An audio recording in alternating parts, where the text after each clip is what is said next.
već nekoliko dana kontaminacija. Morat će da se baci sva hrana, na parac je u skladištu. Ušao je nekako kroz vrata, deratizacija.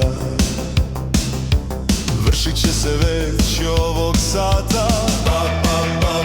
Parac, pazi parac, parac, parac, parac, parac, pazi parac, parac, parac, parac, parac, parac, parac.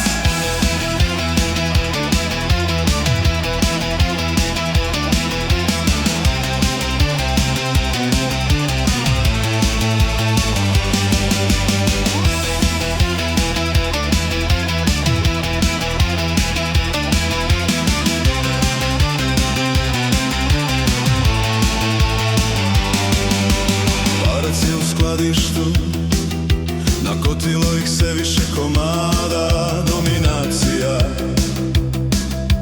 Njegov režim sada tamo vlada, parac je u skladištu. Prokleta bila ta štetočina, izolacija. Zatvorila se čitava trgovina.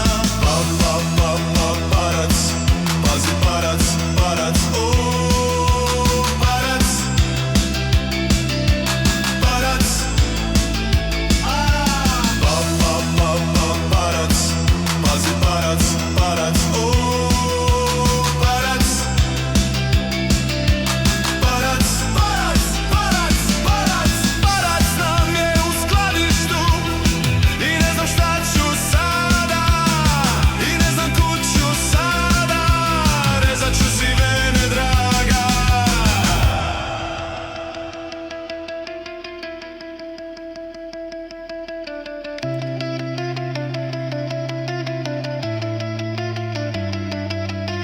Ukomiran sam dušo i lijem suze gorke, što nam se parcovi ne hvataju na klopke.